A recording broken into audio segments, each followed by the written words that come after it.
So you try it tonight. Try it with anything in this world. The unmarried, if you desire to be married, what symbol in the world would imply that you are married? A little band in this Western world, a little band around this finger. Not around any other finger, around this finger. It doesn't have to be the biggest aspidastra in the world. Just a plain little gold ring. If you wore it there, it would imply you're married. Sleep tonight as though you wore one. Don't put your physical thumb on it. Put your imaginary thumb on it. And feel it in your imagination. You can do it. Feel a ball. Can you feel it? Then feel a piece of silk. Feel this, one after the other. Can you discriminate between all these different sensations? If you can discriminate between this and a tennis ball and a baseball, a piece of silk, then you can't discriminate between nothings. They must exist, though unseen by your eyes, they still must exist. So if I can discriminate between these unseen objects, these objects, though unseen, must be real. Well, now take that and put it there. But feel when you wear it that you are proud of the one who put it there. You don't have to see what he looks like.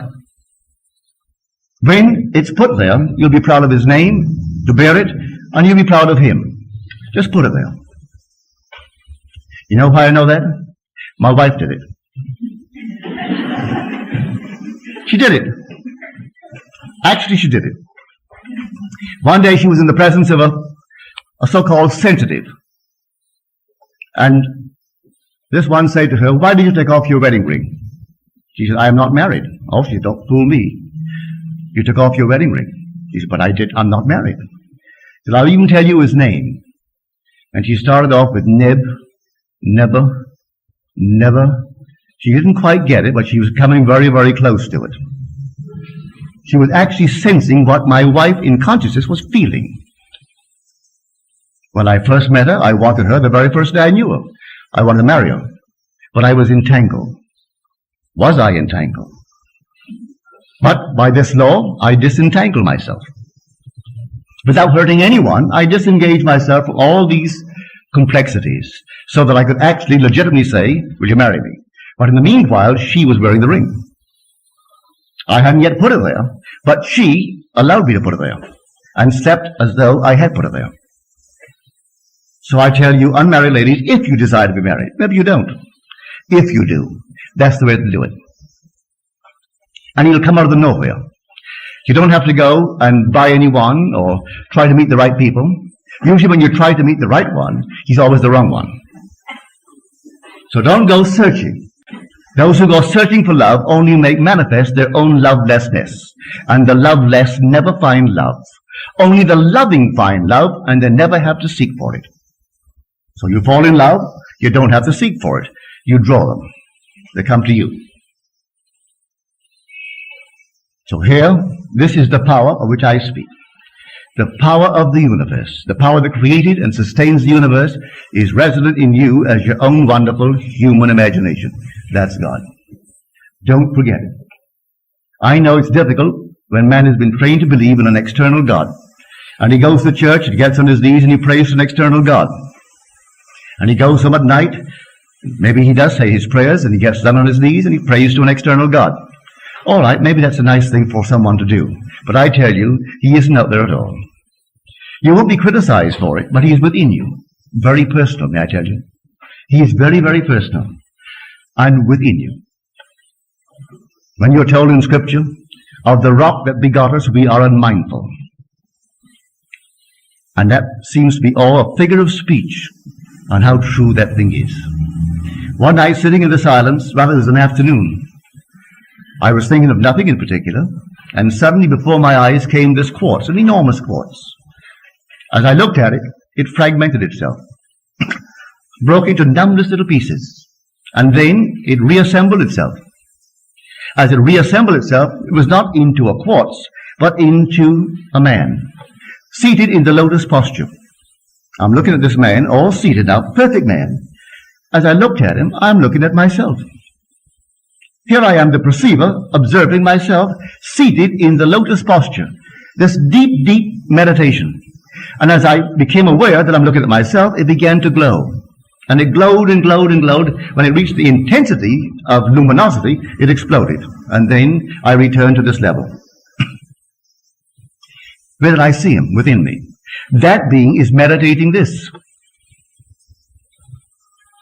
This is but a projection of itself in the world. And when he wakes within me, completely wakes, I am he. God actually became me, that I may become God. And he's put me through all the paces, allowing me to make all the mistakes, to make a monster like the thing that I talked about earlier. I made that, and I made a lovely one. And he allows it in his meditation. He is the dreamer in me. And he's dreaming this, and dreaming everything that I dream in this world. And when he awakes, this will cease to be, and I am he. And he is God. So I tell you, go out and try it. Begin tonight. I make you this promise, if you try it faithfully, you will not fail.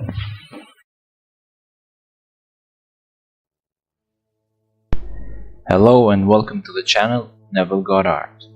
This is the book Power of Awareness by Neville Goddard.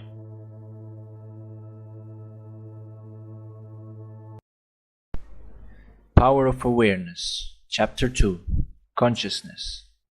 It is only by a change of consciousness, by actually changing your concept of yourself, that you can build more stately mansions. The manifestation of higher and higher concepts. By manifesting is meant experiencing the results of these concepts in your world. It is of a vital importance to understand clearly just what consciousness is. The reason lies in the fact that consciousness is the one and only reality. It is the first and only cause substance of the phenomena of life. Nothing has existence for man save through the consciousness he has of it. Therefore, it is to consciousness you must turn, for it is the only foundation on which the phenomena of life can be explained. If we accept the idea of a first cause, it will follow that the evolution of that cause could never result in anything foreign to itself. That is, if the first cause substance is light, all its evolutions, fruits and manifestations will remain light. The first cause substance being consciousness, all its evolutions, fruits and phenomena must remain consciousness. All that could be observed would be a higher or lower form or variation of the same thing. In other words, if your consciousness is the only reality, it must also be the only substance. Consequently, what appears to you as circumstances, conditions, and even material objects are really only the products of your own consciousness. Nature, then, as a thing or a complex of things external to your mind, must be rejected. You and your environment cannot be regarded as existing separately. You and your world are one. Therefore, you must turn from the objective appearance of things to the subjective center of things, that is your consciousness, if you truly desire to know the cause of the phenomena of life and how to use this knowledge to realize your fondest dreams. In the midst of the apparent contradictions, antagonisms, and contrasts of your life, there is only one principle at work, only your consciousness operating. Difference does not consist in variety of substance, but in variety of arrangement of the same cause substance, that is your consciousness. The world moves with the motiveless necessity. By this is mean that it has no motive of its own, but is under the necessity of manifesting your concept, that the arrangement of your mind, and your mind is always arranged in the image of all you believe and consent to as true. The rich man, poor man, beggar man, or the thief are not different minds, but different arrangements of the same mind, in the same sense that a piece of steel, when magnetized, differs not in the substance from its demagnetized state, but in the arrangement and order of its molecules. A single electron revolving in a specific orbit constitutes the unit of magnetism. When a piece of steel or anything else is demagnetized, the revolving electrons have not stopped. Therefore, the magnetism has not gone out of existence. There is only a rearrangement of the particles so that they produce no outside or perceptible effect. When particles are arranged at random, mixed up in all directions, the substance is said to be demagnetized, But when particles are marshaled in ranks so that a number of them face in one direction, the substance is a magnet. Magnetism is not generated, it is displayed. Health, wealth, beauty, and genius are not created. They are only manifested by the arrangement of your mind. That is, by your concept of yourself, and your concept of yourself is all that you accept and consent to as true.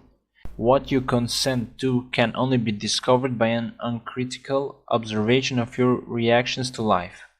Your reactions reveal where you live psychologically, and where you live psychologically determines how you live here in the outer visible world. The importance of this in your daily life shall be immediately apparent. The basic nature of the primal cause is consciousness. Therefore, the ultimate substance of all things is consciousness. Thanks for watching, and don't forget to subscribe and let me know in the comments what you think about this video. See you in another video.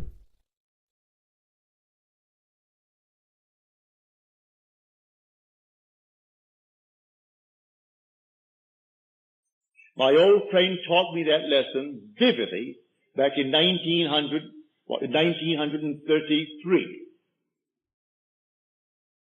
There was a deep depression in this land. Many of you are too young to remember it, but I am almost now 67.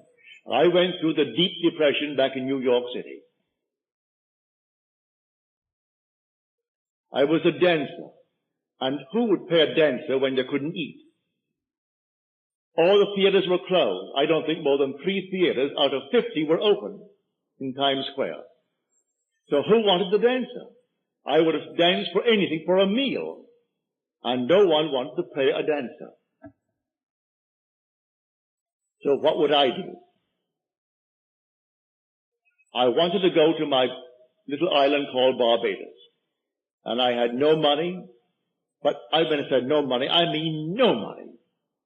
Not just a little bit, but none.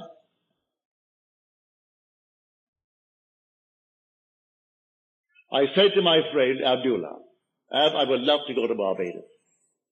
He said to me, you are in Barbados. I said, I am in Barbados? He said, yes, you are now in Barbados.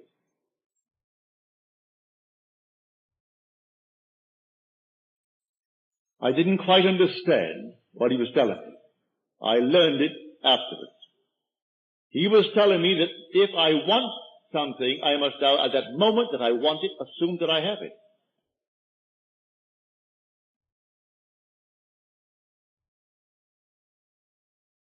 I want to go to Barbados. I am in Barbados. So this night when I sleep in Barbados.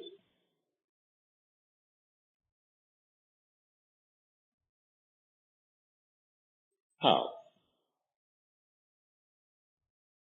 In my imagination.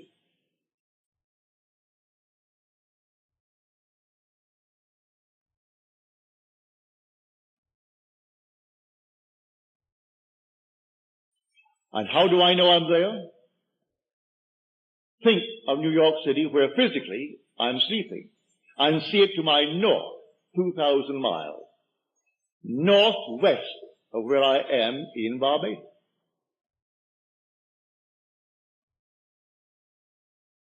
Well, the months went by, and I didn't see any evidence. I said to him, you know, Ab, if I don't make the next boat out, well, no planes were flying, no commercial planes were flying in those days, I can't go to Barbados. He said to me, who said you are going to Barbados? You are in Barbados.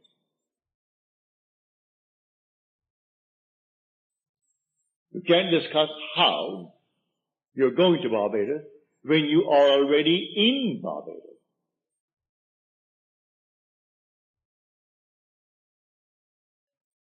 Then he walked straight to his room and slammed the door in my face, which was not an invitation to follow him.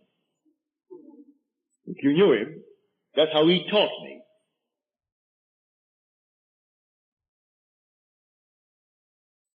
I am asleep as though I am in Barbados. And when I went to bed, though in New York City I had assumed that I am actually in Barbados and see New York City not under me, but to the north of me, 2,000 miles.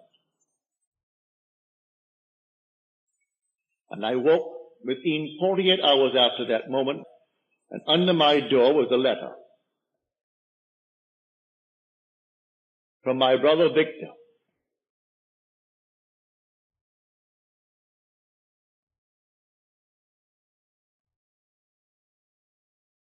And in that letter, he enclosed a small little draft, $50.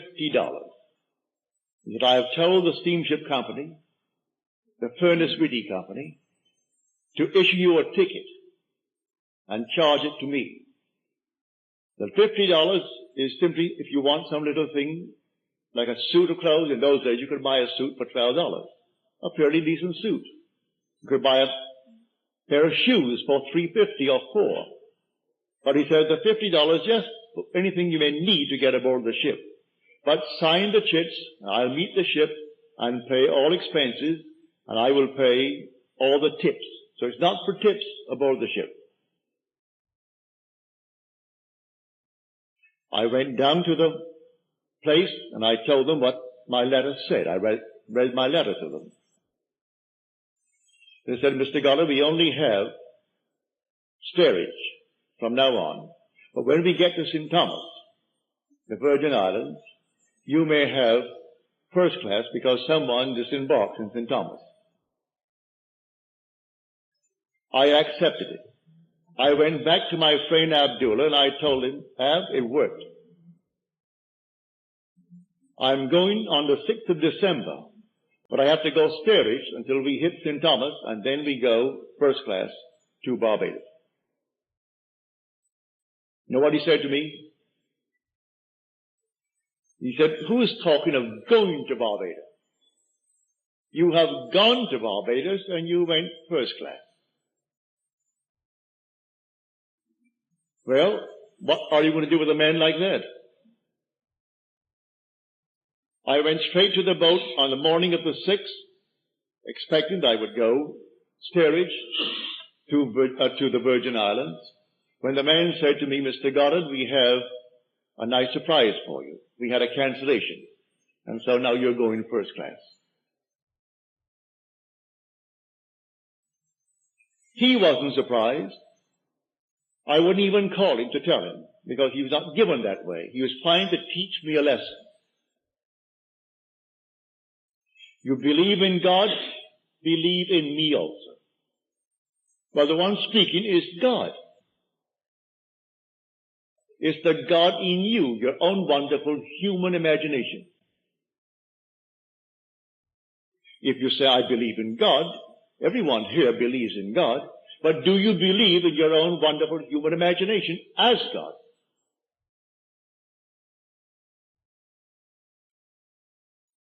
If the word God conveys the sense of an existent something outside of you, you have the wrong God.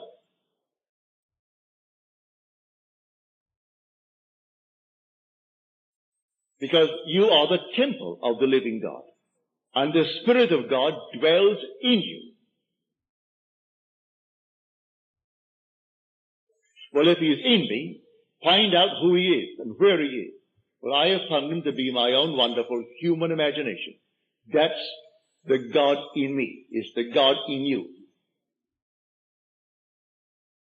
And may I tell you, He cannot fail. He will not fail. But here on this level, we are the operant power when it comes to the law. When it comes to the promise, that is coming regardless of the life we live in this world. Whether I be rich or poor, be the judge or the one being judged, the murderer or the victim, regardless of what part I play in this world, the promise is not conditioned. It is unconditioned. God promised to redeem Himself when He became man. So my fitness for the kingdom of God is not the condition when I'm making myself good. It is the consequence, not the condition of his choice when he called me into the kingdom. So, let no one frighten you that you're doing things that's going to stop you from entering the kingdom. It is not conditioned by anything you do in this world. The only condition is on the law. I can say that if I go in a certain direction, I will not encounter certain things.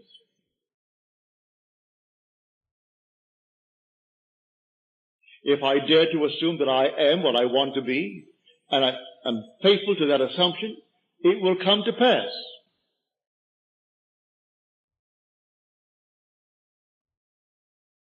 If I am not faithful to it, it will not come to pass. If I don't assume that I am it, it will not come to pass. So I am the operant power when it comes to the law. But when it comes to the promise, that is coming regardless of what you do or where you are or anything in this world. Everyone will be redeemed. But everyone. But here when it comes to the law, spend all your time while you are here, because the other is working, it's coming. So while you are here, take the law and try to understand it and try to apply it wisely.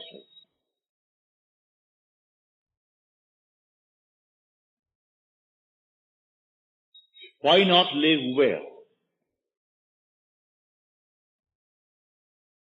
Why not live graciously? Why not be a kind person, a generous person in the world? Why not be a gentleman? Why not be a lady? These are tremendous accomplishments for man and for woman in this world.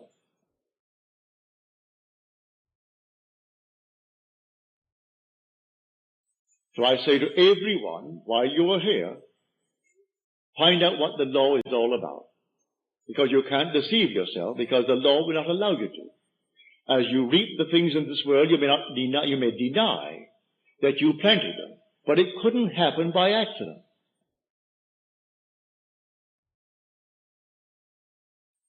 So be not deceived, God is not mocked.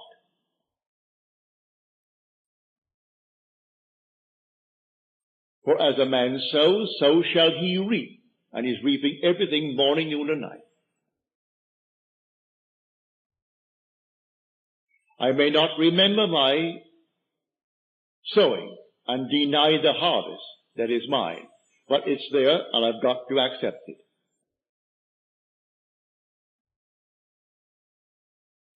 Let me now try to remember, when did I plant this? Maybe I can't bring it back. We have very short and faulty memories, and I can't quite remember when I planted that seed.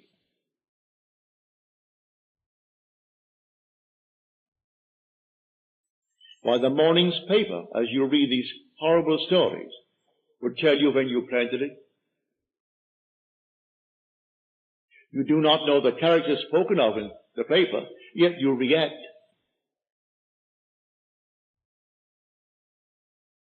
And that reaction was in itself the planting of the seed. You pass judgment on those that you read about.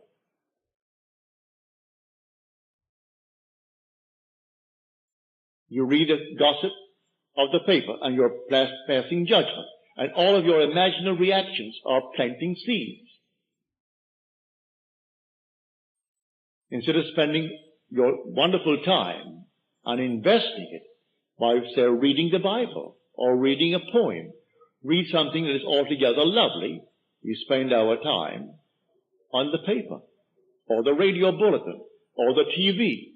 And all day long we're simply putting into our mind ideas that must come to harvest. And when they come, we deny that we planted them.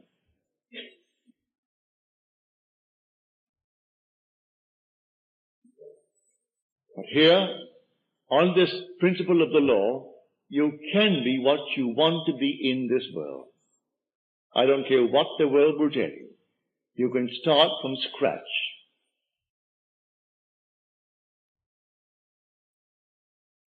And if you dare to assume that you are wanted in this world, you will be wanted. I am not a member of any club in the land.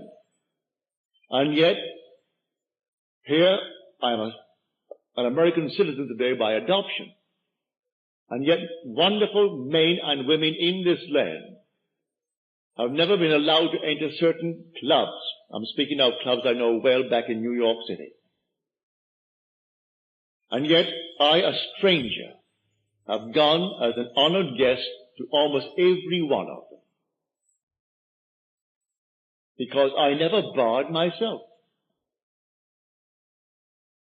It never occurred to me that I didn't have all the qualifications to enter as a guest. I have no desire to become a member. None. Yet I have gone to all of these clubs as a guest of those who were members. They came to my meeting and asked me for dinner, and they took me to the club, or asked me for some other purpose to go to the club. So not a thing in me allowed me to be barred, because I didn't bar myself. You can go any place in this world if you don't put these barriers on yourself. It's entirely up to you. God in you is your own wonderful being called your human imagination. In the 4 weeks that I'm gone, practice it morning, noon, and night. And long before the 4 weeks, you should show the fruit. I'm serious about it. You should bear the fruit of planting now. Not everything takes a month. Not everything takes a year to grow. Some things come up overnight.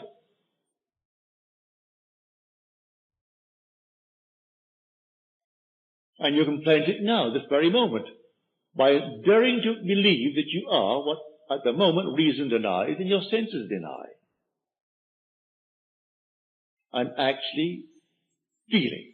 Give it the tones of reality. And then drop it. You don't pick it up tomorrow morning to see if it's growing. You accept it. And in its own good time, it comes to fruition in your world.